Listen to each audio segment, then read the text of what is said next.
Dia 28 de agosto. Santo Agostinho, 430. Tão grande é a glória que Santo Agostinho adquiriu pela sua conversão, santidade de vida e não menos pelos seus escritos, que mais de 150 congregações religiosas quiseram ter a honra de combater sob a sua bandeira e que reconhecem Santo Agostinho como fundador e pai. Tagaste, cidade da Numídia, ao norte da África, era um lugar tão insignificante que talvez tivesse ficado completamente desconhecido se não fosse a terra de Santo Agostinho. O pai deste era funcionário público e gozava de geral estima, pois era homem correto e leal. Chamava-se Patrício. Deus deu-lhe a graça da conversão ao cristianismo, pouco antes da morte. Agostinho nasceu aos 13 de novembro de 354. Sua mãe, Mônica, santa mulher, procurou dar ao filho uma educação correspondente à sua fé religiosa. Grande, porém, foi o desgosto que teve ao ver que baldados lhe foram os esforços em conservá-lo no caminho do temor de Deus. Bem cedo, Agostinho, esquecendo-se dos conselhos da mãe, caiu na escravidão do pecado, como mais tarde teve a nobre franqueza de confessar perante Deus. Causa desses desvarios, ele mesmo disse ter sido a leitura de maus livros. Até a idade de 15 anos, fez os estudos em Madaura. Falta de recursos obrigou-o a interromper a frequência da escola e voltou para Tagaste, onde permaneceu até que o pai tivesse conseguido os meios necessários para poder continuar e terminar o curso em Cartago. Todos elogiavam a Patrício, pelo interesse que mostrava em proporcionar ao filho a ocasião de fazer um curso brilhante nas escolas superiores. Meu pai, assim se exprime Agostinho, fez tudo para me adiantar neste mundo. Pouco se lhe dava, porém, de saber se eu era casto, contanto que fosse eloquente. Durante esse tempo, na idade de 16 anos, Agostinho se entregou de corpo e alma aos prazeres mais abjetos e vis, invejando os companheiros, quando se ufanavam de indignidades por eles praticadas, que não lhe tinham sido possível. O tempo que passou em Cartago foi a época mais triste de sua vida. Lá teve um filho, fruto do pecado. Agostinho deu-lhe o nome de Adeodato. Indescritível era a tristeza e dor que a mãe experimentava, sabendo o filho em estado tão lastimável. Essa dor ainda redobrou quando soube que Agostinho se tinha filiado à seita dos manicheus. Mônica chorou, como se tivesse perdido o filho pela morte. No entanto, não cessou de rezar pelo apóstata e pediu a pessoas piedosas das suas relações que unissem as orações às dela, para obter a graça da conversão de Agostinho. Este parecia ficar dia a dia mais orgulhoso e tornou-se completamente inacessível aos rogos de sua mãe. 9 anos passou Agostinho nas trevas do erro herético. Mônica teve uma comunicação de Deus que lhe garantiu a conversão do infeliz filho. Agostinho, entretanto, abriu em Tagaste e mais tarde em Cartago um curso de retórica. Era um horizonte muito estreito para sua ambição sem limites. Tinha por ideal adquirir fama mundial. Foi o que fez embarcar para a Itália. Mônica tudo fez para dissuadi-lo desse plano, ou pelo menos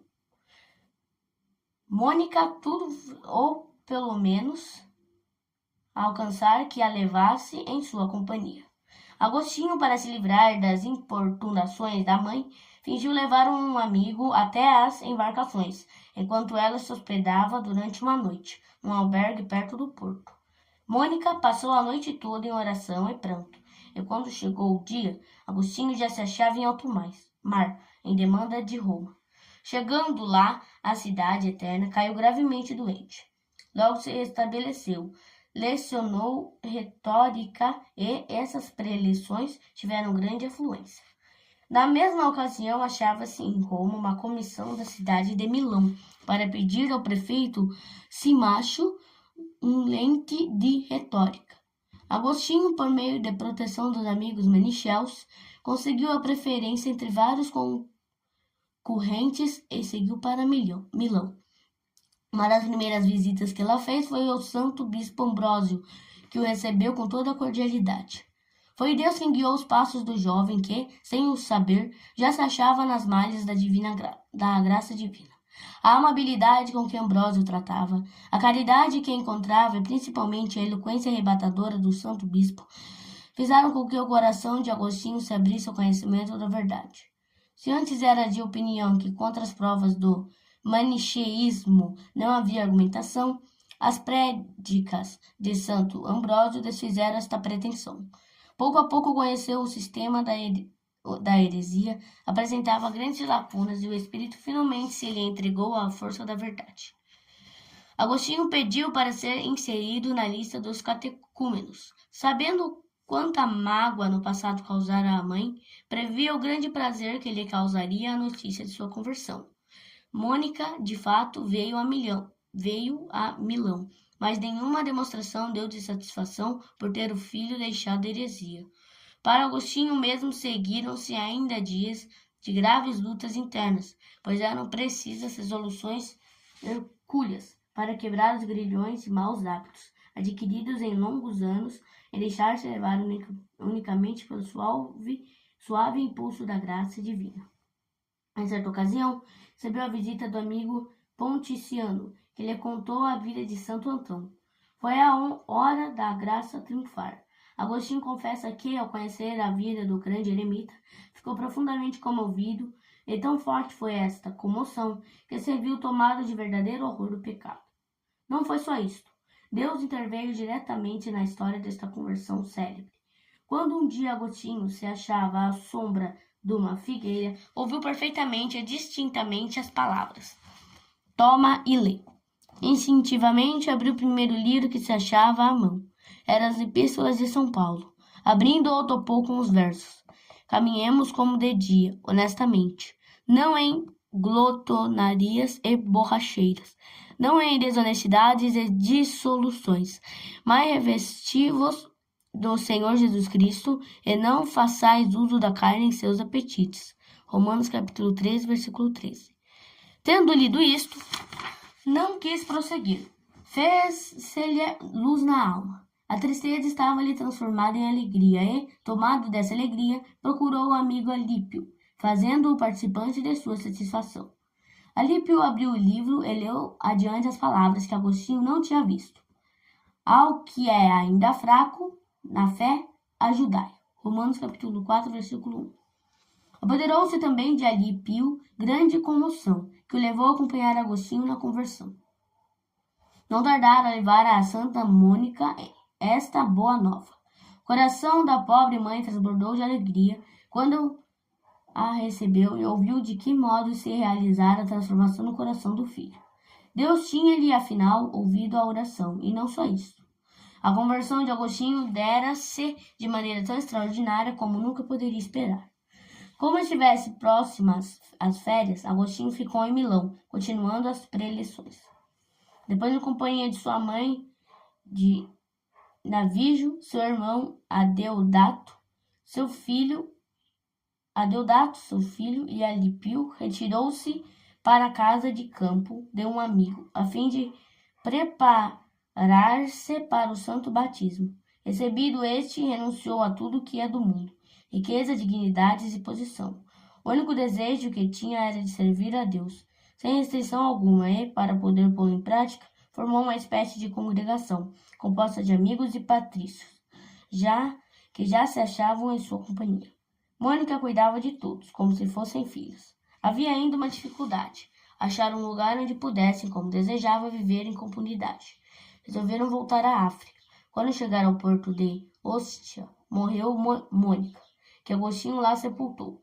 Tendo chegado a Tagaste, vendeu todos os bens em benefício dos pobres. Escolheu um lugar perto da cidade, onde durante 3 anos levou com os companheiros uma vida igual à dos primeiros eremitas do Egito. Negócios urgentes chamaram-no a Hipona. Bispo daquela cidade era Valério. Em diversas ocasiões se dirigiu aos diocesanos, expondo-lhes a necessidade de ordenar sacerdotes. O povo, conhecendo as virtudes e talentos de Agostinho, o propôs ao Antístite como candidato digno. Embora Agostinho relutasse, alegando indignidade, Valério transferiu-lhe as ordens maiores. Uma vez sacerdote, Agostinho pediu ao prelado licença para fundar um convento em Hipona, e para esse fim, Valério lhe deu um grande terreno nas proximidades da igreja. Muitos outros conventos ainda se fundaram na África setentrional, e Agostinho, com razão, é considerado fundador e organizador da vida monástica. Em 395, a pedido e insistência do bispo Valério, foi Agostinho sagrado bispo. A nova posição não mais lhe permitia permanência no convento, para não perturbar a vida monástica. Com as frequentes visitas que haviam de atender, transferiu a residência para uma outra casa, onde foi viver em companhia de sacerdotes, diáconos e subdiáconos. Naquela pequena comunidade reinavam os costumes dos primeiros cristãos. A ninguém era permitido ter propriedade. O que possuíam servia à comunidade. Ninguém era admitido que não se ligasse pela promessa de sujeitar-se a esse regulamento. A mulher era vedada a entrada. Nessa proibição estava a própria irmã de Agostinho, que era viúva e superiora num convento de religiosas. Se o munus pastoral lhe impunha a visita a uma pessoa do outro sexo, fazia-se acompanhar por um dos sacerdotes. Os escritos de Agostinho dão testemunho do seu amor a Deus, da sua humildade, vigilância e zelo apostólico. Morreu como viveu, pobre, no ano de 430. Grandes, porém, são os tesouros espirituais que deixou à Igreja nos seus livros, que apresentam eterno valor. Por uma especial providência, aconteceu que no grande incêndio que os vândalos causaram na tomada de Hipona fossem poupadas a igreja e a biblioteca do grande bispo. Reflexões. 1. Santo Agostinho converteu-se na idade de 33 anos. De grande pecador que era, transformou-se em grande penitente e santo. Se tua vida passada apresentar os mesmos traços da vida de Santo Agostinho antes da conversão, procure imitá-lo também na penitência e no zelo de salvar tua alma. 2. Santo Agostinho prorrogara a conversão, sem por muito tempo achar coragem de mudar de vida. Mas uma vez que resolvera abandonar o caminho do pecado, não mais voltou atrás, ficando firme nos bons propósitos. Se ainda hesitares em fazer penitência, toma como Santo Agostinho uma firme resolução de emenda. Converte-te, faz penitência e persevera nela. 3. A conversão de Santo Agostinho foi resultado da audição das prédicas de Santo Ambrósio e da leitura das epístolas de São Paulo. O pecador que despreza a audição da palavra de Deus e a leitura de livros espirituais está bem longe da conversão. 4. Santo Agostinho, para maior humilhação, escreveu e publicou a própria confissão. Se estiveres em pecado, por que não te animas a fazer uma boa confissão? Lembra-te da palavra do mesmo Santo Agostinho que diz: se sem confissão tua vida está bem oculta, isto é, se encobres teus pecados e não os confessa, sem confissão serás condenado. 5. Santo Agostinho, vendo-se tão escravo da paixão, chegando quase a descrer da possibilidade da conversão, encheu-se de coragem com o exemplo dos santos. Eles se salvaram, por que não hei de salvar-me também? Dizia, e com a boa vontade, com a graça de Deus, conseguiu livrar-se dos terríveis liames do pecado. A mesma experiência fazem todos aqueles que, sinceramente, procuram o caminho da conversão.